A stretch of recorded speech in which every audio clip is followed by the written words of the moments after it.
All right, bro. I heard. He heard. Cameraman.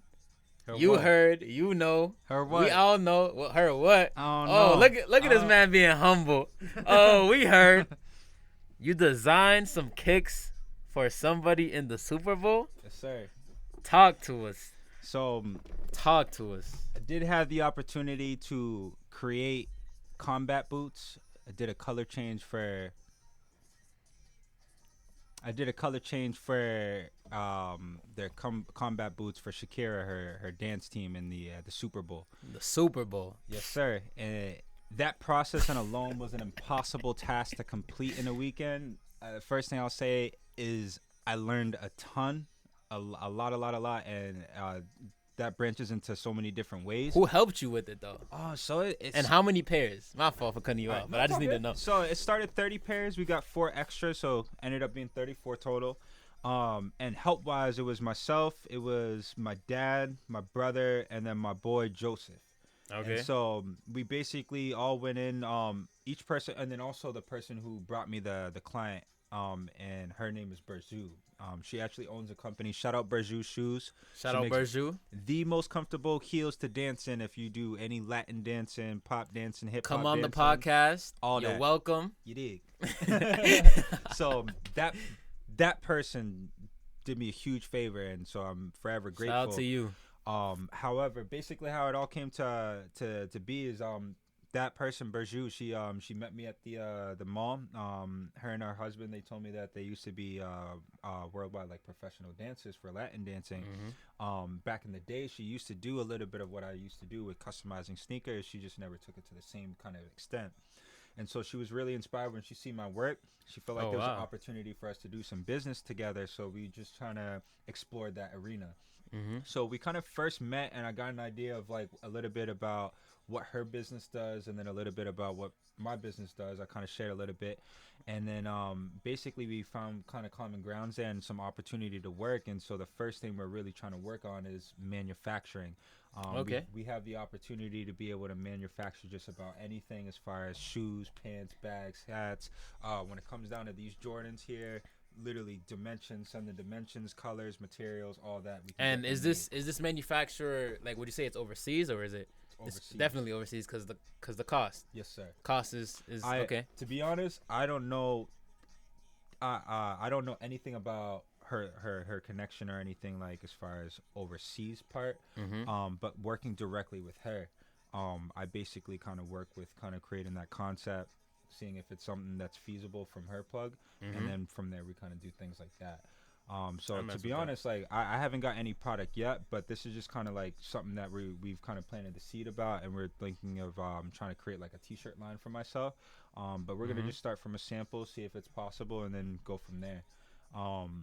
However, as far as her business goes, she had the opportunity to be able to make some shoes for J-Lo, and so she's done some shoes for her probably about 2 or 3 times. J-Lo. So Yeah. you're talking about Jennifer Lopez. Yes. J-Lo. Yeah.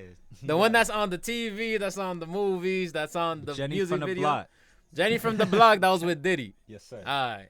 So Say less. So we got a chance or she got the chance to be able to make shoes for her on about 2-3 different occasions, as well as some other celebrities. And she's from where? She's from I think she's from Methuen or the Lawrence area. Methuen. I don't know. Honestly, bro, I don't know her that well. But I've met her enough times to Mind say blowing. that she's someone that I enjoy working with and look forward to seeing where our business. And what's her can go. name? Berju. Berju Shoes. Berju Shoes. Shout out Check 'em Berju, bro. Absolutely. Bastiendrip talking. Hit me up. You did. So, like I said, like she had that opportunity. She made those shoes for her. She was very impressed. J-Lo being, she was very impressed with the quality of the shoes, the comfort of the heels, and she came back to her for more shoes. So, at that time, the idea was placed that, hey, maybe you can make some shoes for the Super Bowl, but it was nothing solid. And by the time that did become something solid, she took on that order, got that done. When it came to Shakira's team, same thing. They had like a heel that they wanted, but something went down where Shakira wanted something as far as like she was saying something like about her heels being too tall for her because like apparently Shakira is like really short or something like that. Is she? She didn't want her dancers being too tall or something like that. So on TV I can't tell. Yeah, exactly right. And so I don't know that full story, but basically what happened, she made the shoes for her. They ended up completely changing the order, and they ended up wanting to do combat boots that were all white. So they needed somebody to do a color change on these shoes to, I think the color was burgundy. And so wait, hold on. Do you have like a picture? Yeah. You gotta show the audience your work, buddy. I got you. So he did shoes for Shakira's team in the Super Bowl. You hear that? That is mind blowing. As a matter of fact, I got it right here. Oh, you gotta show that, bro. Right there. So those if you get boots. the quick zoom in, Those are them.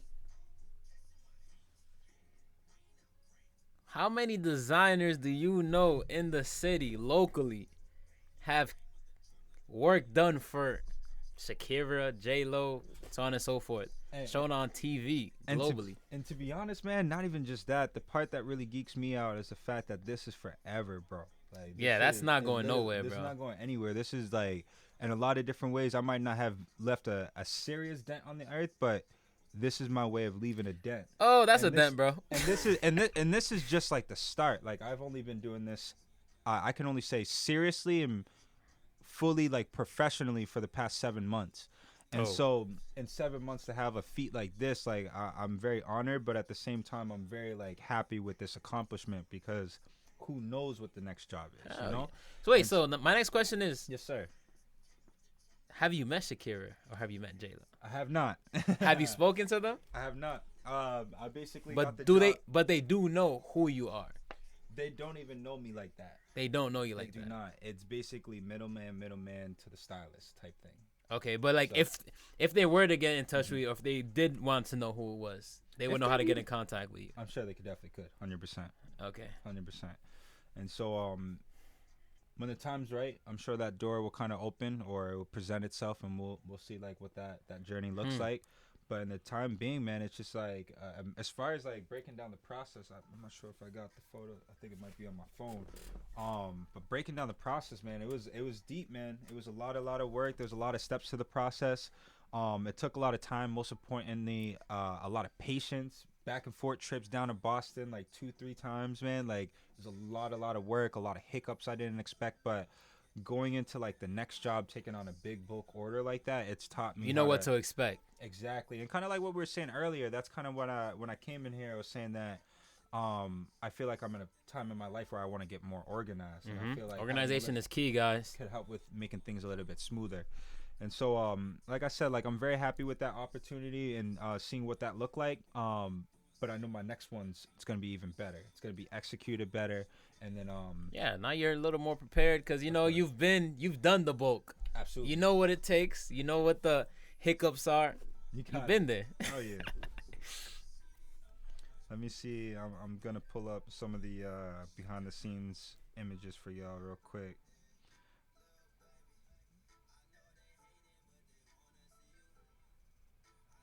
While you're grabbing those images, how did you feel? Like, so Burju Shoes, she came up to you, she talked to you. I know you didn't. You probably didn't show it, but how did you feel when she said those words to you? Like internally, don't tell me what you expressed. How did you like legit? How did Dripbydreko feel? Because I know how I would feel. Bastiendrip, the flash in the city, aka the young intellectual. so the short answer, honestly, bro, I felt hype. I felt very hype, bro, and that was the first thing that I felt. But did you keep your composure? That's my question. Bro, I probably had like a crazy big smile on my face. But other than that, like, that's regular for me. I was gonna say, like, I think that I kept my composure pretty well. But how it really happened, bro? Like, I met her.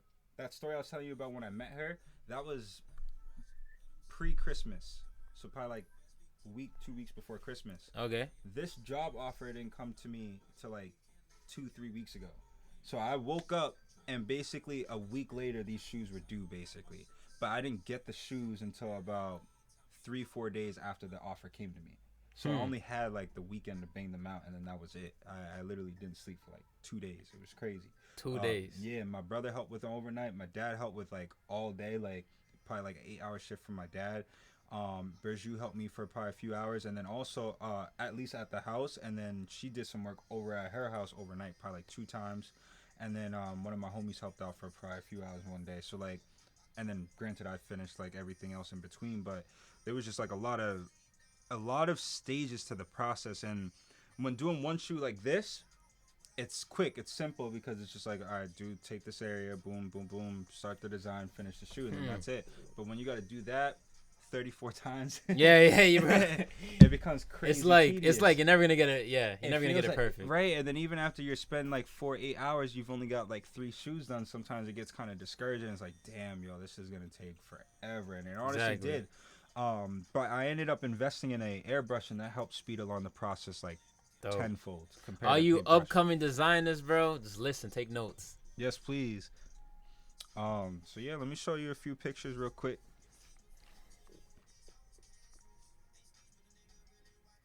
So this is what the shoes look like before they got painted. And right now, it's not that's not the full natural shoe, because I got some tape on the bottom. But the soles were black, and I basically start by taping them. I deglaze the shoe. I strip it of its finish so I can actually make sure that the paint is going to adhere properly and it's going to bite onto something when I go to paint it. Once I basically stripped that coat, it was a matter of just getting the paint right. So they sent me a sample. This was the sample they sent me. The color, the swatch, and I had to kind of match that. So the step 1, get the color right, and I try to get that as best as I can. The swatch that they sent me had a very weird texture to it. It was weird. It's like fabric, but it was like glossy fabric. I don't know what it was, but it just looked weird. So I try to match that as best as I can, and to me, that looks pretty damn close. Yeah. You know? So they liked it when I sent it.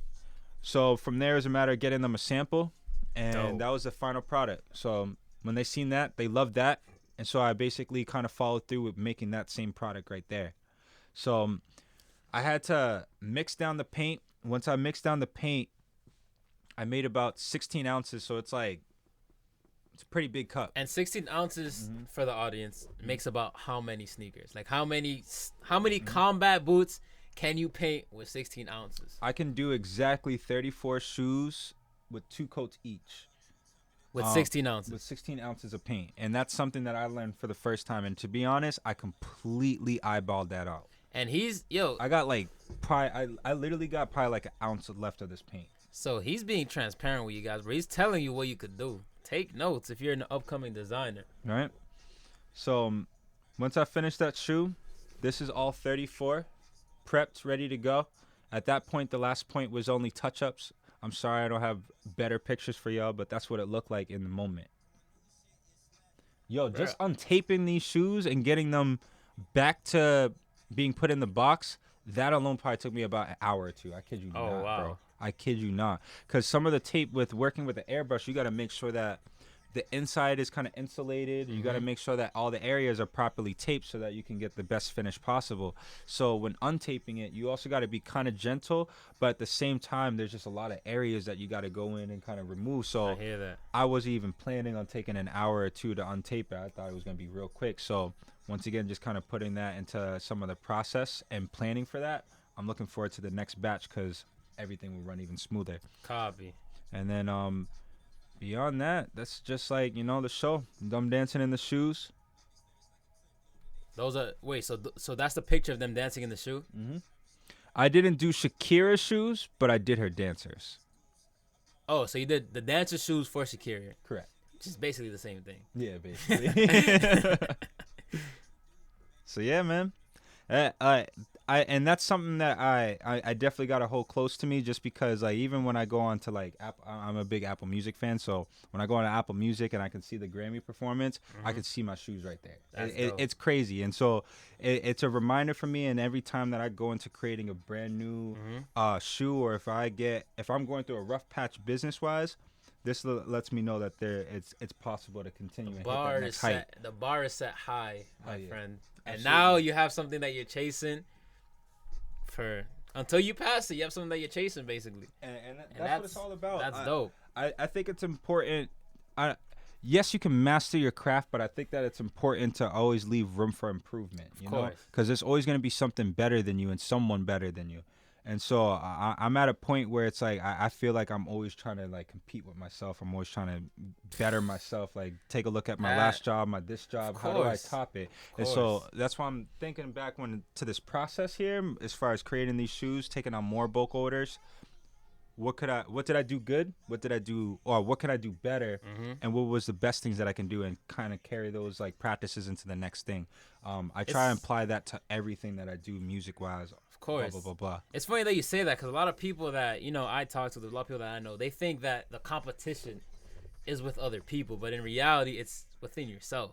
Mm-hmm. If you can get better a little bit every day with yourself, imagine where you're going to be in a year from now. If you're constantly competing with people, you pass somebody with your perspective, you pass the other person with your perspective. What happens when you run out of people with your perspective to pass? Mm-hmm. What really happens? Really nothing. Yep. You as a person can always get better day by day. You can always improve. There's always room for improvement. But the people that you're challenging or the people that you're competing with, you have your own perspective on where they're at in terms of level. 100%. You get what I mean? So it's like when I hear people from my city talk like that, it just blows my brain. It's like, guys, if you guys could take one thing from this podcast, it's to compete with yourself and not to compete with other people. You're supposed to be in constant competition with yourself. Every day, take 5 minutes to get better at what you're doing every day. You know, and I'll say this real quick. My brother is a huge Wayne fan, and so we were watching the Wayne interview that just came out recently. One, it's dope. If you're a music head, 100% check that.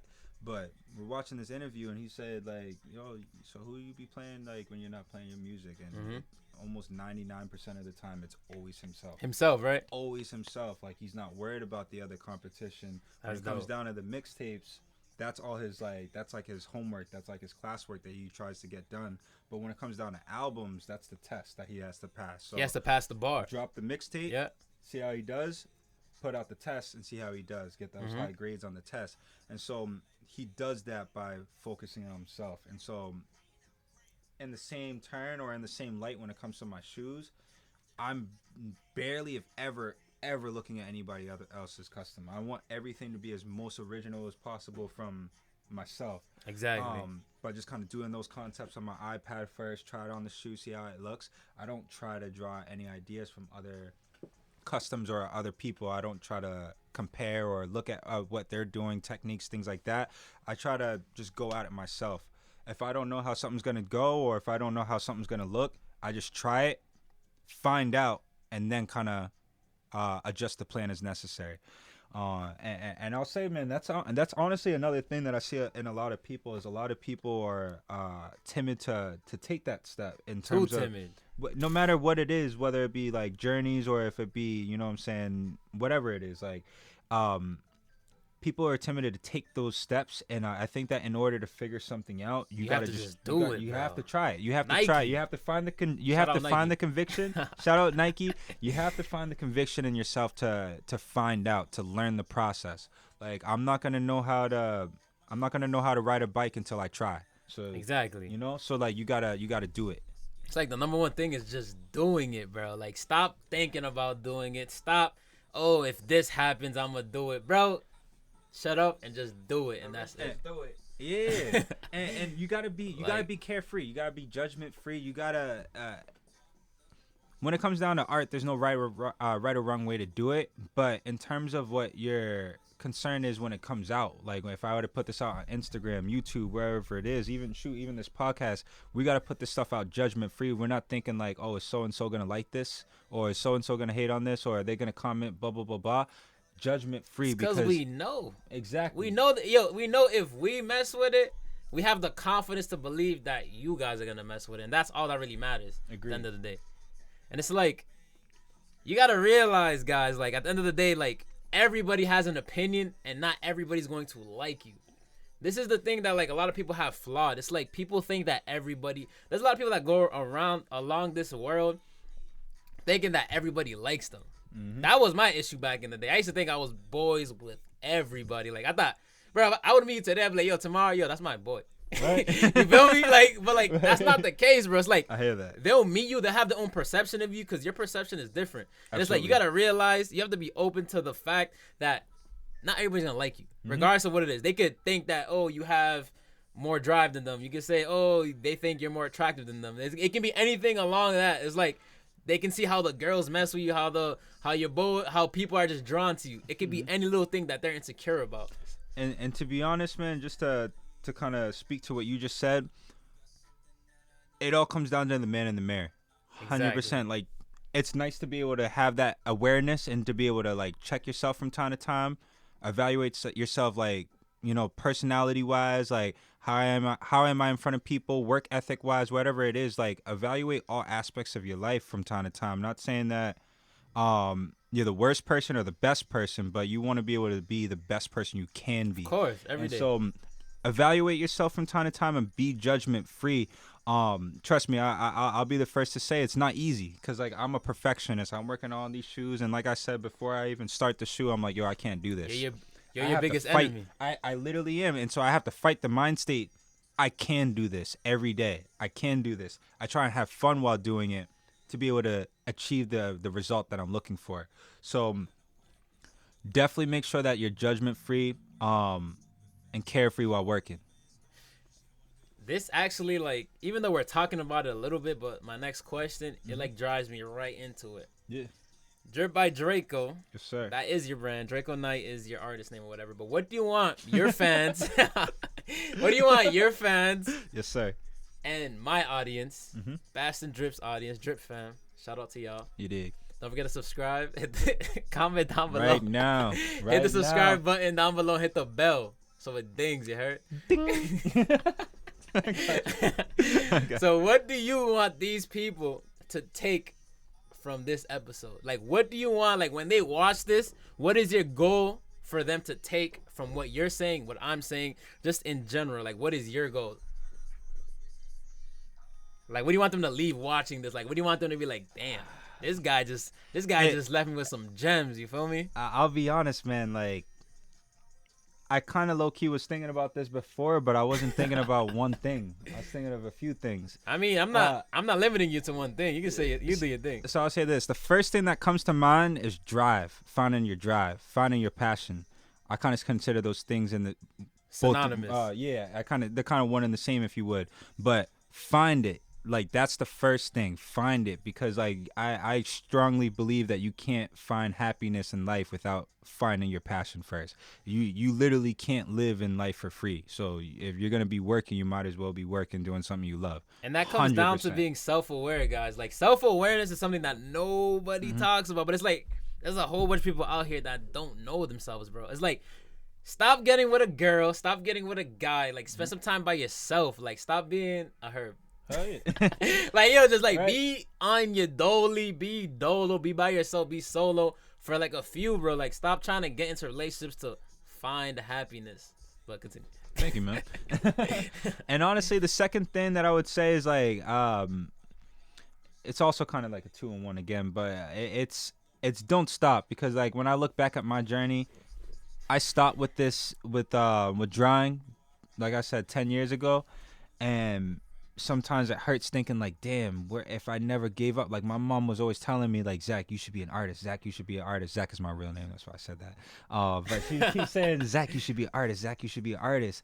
And I just got discouraged and I gave up. I didn't try to hit that first what do you call it, that hurdle. I never jumped that first hurdle. I just ran away from it. So I would strongly encourage, when you are presented with a challenge, or you're presented with some sort of obstacle that is preventing you from getting to where you want to go, don't quit, don't give up, don't turn away. Challenge yourself, challenge your brain to figure out what it is that you can do to get past that obstacle, or to jump that hurdle, to reach the goal in mind. So those are the two things, the top two things I would say that I would want you to feel when leaving this podcast, after watching this podcast, and even after me, for the other people that come on this podcast, try and pull those same things and see what it is that's driving them, and try and apply that to what you do. And the last, I mean, I wouldn't call this the last, bro, because you know you're gonna be here again. You already know. You know this is the Overall Drip Experience podcast. You know what we do over here. We got the best guest in the city. We don't stop. But anyways, the last question, last but not least. Yes, sir. We need to learn. My man's needs to learn on the camera. Shout out J Ray's Designs. We here. And my guy Dreko Knight. You need to tell us, bro, what was your greatest failure, and why was it your greatest failure? But bang. So it's kind of weird saying this one because it's how do I say it? It's kind of like personal in a sense. No, it's not personal. I don't mind sharing Embarrassing? it. No. So like we're talking about the business, right?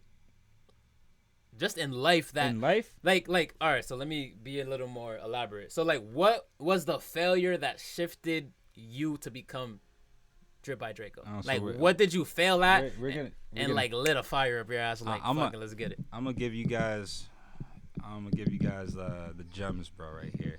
Straight gems. All right. So no aluminum. So my big I'm gonna give you guys I'm gonna keep it thorough with y'all. So this is my biggest failure is also my biggest success in life. So that's anonymous. We're gonna take it back to LA. It's paradox, bro. You know what I'm saying? So we'll take it back to LA. Hey, you guys got time, right? I'm gonna try and give this as concise as possible. Bro, so you take your time, bro. We here. I'm Drip Experience podcast. I'm someone who is so driven. I took the leap of faith straight out to LA. All right. So that's one part. All right. I did that dolo. Nobody. There was just me. I lived in the apartment for a few months by myself. Dolly. My boy got out there. My brother got out there. Probably 2-3 months, give or take. We're out there making moves. Even before my brother got out there, I'm interning at a studio. I had a job at Guitar Center, a job at Apple. I'm doing 6 a.m. to 10, and then 12 to 9 at Apple. Like, I'm going hard out there. Trapping. Literally, we literally going hard out there. And so, as I'm going hard out there, I'm also running into all these celebrities. I kid you not, the number of celebrities I met you out there is overwhelming. Thinking back, it just blows my mind. And not even just celebrities, connections as far as VPs, A&Rs, labels, whatever it is, like the whole 9 yards. I was hitting. I was literally out there hitting the right people at the right time. So it got to a point that I remember this so vividly. I come out of the Genius Bar, and at the time, at least if he's not my favorite producer, at least top 5, at least. So I come out of the this area in the Apple Store called the Genius Room, and I look to the right. All right, and I like, cause like I had seen something that just like looked like familiar, right? Mm-hmm. Never processed it. So TV, familiar on TV or just in just from like videos online, cause like okay. I said, like I'm someone who likes to research and learn a lot like online. So I'm walking. And then I had put it together. I was like, oh, shit, yo, I know this person. And then I realized it was Mike Will Made It.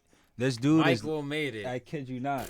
Like, shout out Mike Will Made It. Shout out Mike Will Made It. One of my favorite, right? One of my favorite producers, 100% one of my favorite producers. So I'm in the store and I'm just like mind blown, like, yo, that can't be. Even though it was, I was like, yo, that can't be. That's crazy. What's the chances? So I'm thinking like, yo, I need to talk to this dude. So I walk over and I'm like, yo, the first thing I said to him, literally word for word, I was like, yo, thank you so much for blessing me with such amazing content over the past years, man. Like, I love your music. That was the first thing I told him.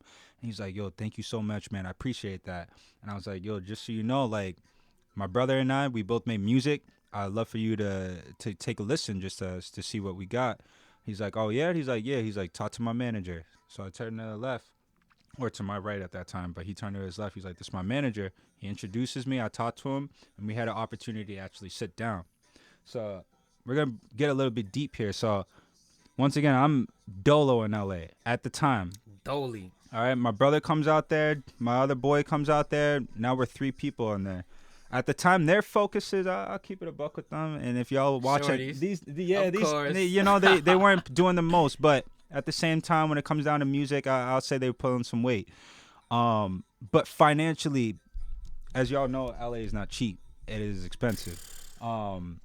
So I'm out there holding down rent practically dolo, working all these hours, doing the music, the whole thing. And I have an opportunity to sit down with this dude, Mike Will Made It.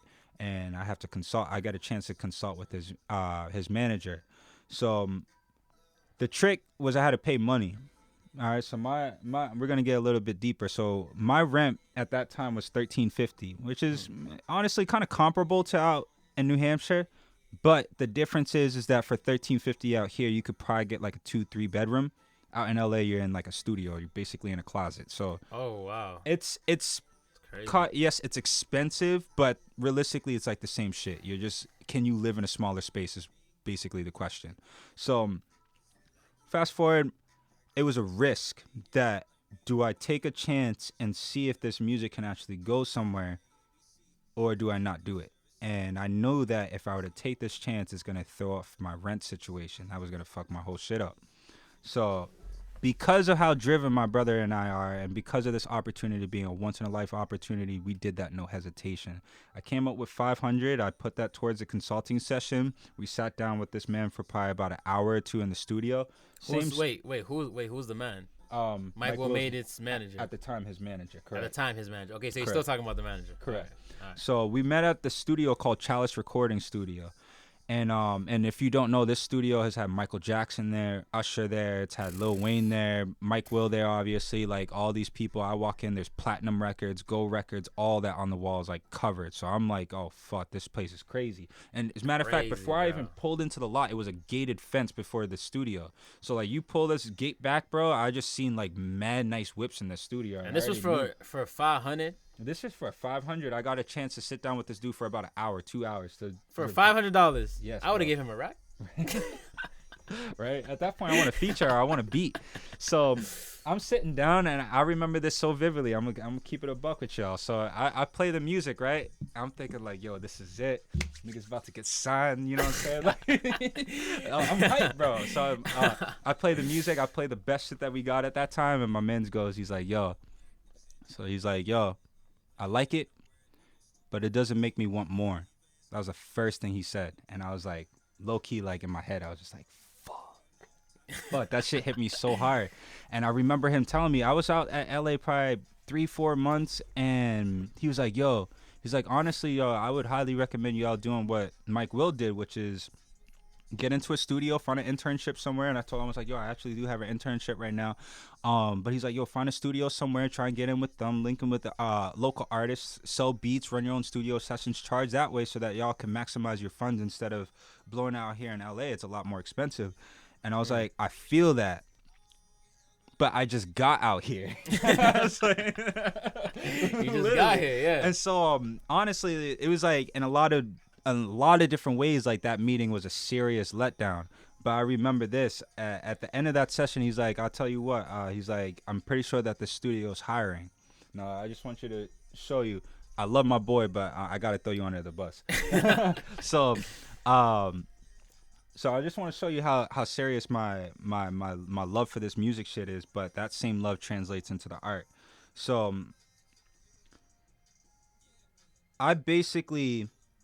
so he told me, he's like, yo, I have this studio's hiring right now. And he's like, they're looking for someone to kind of pick up some work here and there from whatever time to whatever time. He's like, if you have experience, like college experience, I might be able to put you on. And I told him, I was like, yeah, I actually do. And so he's like, all right, bet, send me your resume, all that, blah, blah, blah, blah. I kid you not. Next day, this dude, not the owner of the studio, but like the next up or a higher manager in there, literally emails me back all that stuff. And she's like, yeah, you're good to go. She's like, if you are interested in getting the job, we're looking for somebody to work third shift, 12 to like 11 or something like that. It was more than 12-hour shift overnight. Granted, what does that mean starting off? Like, and this is not an internship. I got to be clear, because if you're an engineer and you're trying to get into the music industry with a degree, I didn't have a degree. If you have a degree and you're trying to get an internship, that shit's not easy. One, I just want to be very clear. That shit is not easy, especially if you're an engineer. I was practically handed an opportunity to get it. Now, this is what happened. I'm working Guitar Center, internship, Apple. I'm paying the bills for this apartment, all right? All right, so... I'm listening, bro. Right? I'm waiting, bro. All right, so it gets to a point, so... I was like, yo, bro, we have this opportunity to do it. My boy who moved in with me, I was like, yo, bro, we got this opportunity to work in the studio. I don't want to quit my job and take this opportunity myself, because that's all our money. I was getting paid bank, bro. I was making $23.50 an hour out there as a creative. Oh, wow. I was making bank. And that's why I was saying, like backup career wise, I honestly was set. Like I was on track to really make bang. But I had hiccups in my journey there, so what's done is done. Exactly. So, fast forward, yo. I couldn't take the opportunity, so I handed it off to my boy. I'm like, yo, bro. I was like, you're the only other person who can take this job. I was like, you should take one for the team. And deadass is what he Hold said. it down. This is what he said. I love you, dog. But he's like, I don't know, bro. It's not for me, man. What? Bro, love you, dog. My man's graduated Full Sail University. I was only there for 3-4 months. Couldn't afford it, bro. I had to drop out. And that's when I started my Apple career. My man's graduated, bro. Has the degree. Why was it not for We're him, out, though? bro. So we're out. When it comes down to how hungry you are and how serious you take your shit, this is some of the things I'm talking about. When it comes down to being hungry, he was full already. So he wasn't hungry. Right, so bro, this is what happened. So things get rough out there. Now I basically wasted 500 for no reason. I still am running into labels, and I'm still getting opportunities to meet these people and have consulting sessions. So bro, without hesitation, I'm still taking those risks, bro. Of course. Bro, I got to a point where, I kid you not, bro, we got that notice on our door. Your lockout is gonna happen, bro. Niggas got evicted. All right, bro. Damn. Right. So bro, it gets deep, bro. So my brother and I, so that night that we got, or that morning that we got evicted, bro. So my brother and I, we're out in LA, like we're looking at this shit like, fuck, we got like no family out here. Exactly. Yeah, you gotta come back. Right, we gotta come back. We gotta figure something out. Now, bro. So we come back. We flew back. I literally called my work the next day, and I was like, yo, I'm going through a midlife crisis. I can't make it in work for probably like the next week or two. I'm back in New Hampshire. They thought I'm in LA. I'm like, yo, I'm back in New Hampshire right now. I was like, I can't come into work for like a week or two. I'm going to need a leave of absence to kind of refigure my things. So I don't want to get too deep, but bro, we come back out there, bro. I live in this, bro. So I come back, bro. The lock has changed on my door. Oh, wow. Right? Is your stuff still in there, though? Yes. Your stuff's still bro, in there. And 2 weeks later, after we got evicted. So, bro, low key, bro, me and my brother, because these apartments, when we first got there, we noticed that the doors were like not that secure. We low key knew how to break into it. So, no cap. So, bro, I kid you not, bro. Niggas broke into that shit. We lived in there for 2 days, bro. Oh, wow. They found out. They caught us, bro. Damn. And low key, they cut us slack because they understood the situation. Could have been way worse. But sure. yeah, the 100%. people who ran that place, they caught us, bro. So like, essentially, the moral of the story is, bro, I took all these risks, yo. I still fucking pushed through. All right, so I lived in LA at this point, 6 months, living nice, apartment, all that shit. You know what I'm saying?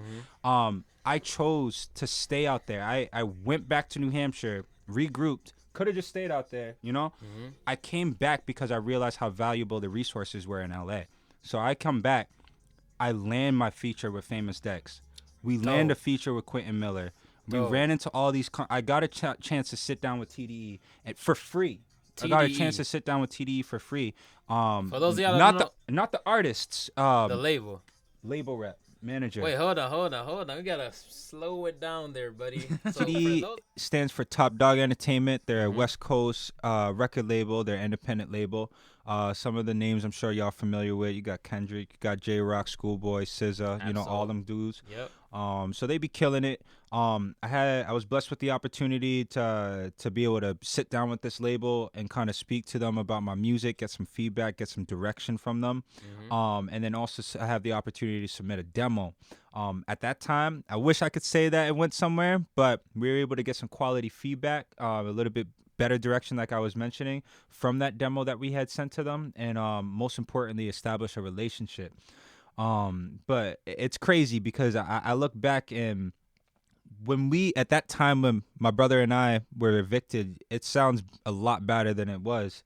And even when I was talking to the fam, talking to whoever about it at that time, when you say something like that to somebody, it just sounds like you're crazy. Oh, he's reckless or he's immature or whatever it is.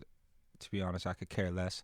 But I can understand why one would think that. Yeah.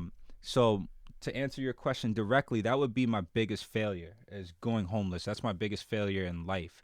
But at that same time, that moment was also my biggest success. Why?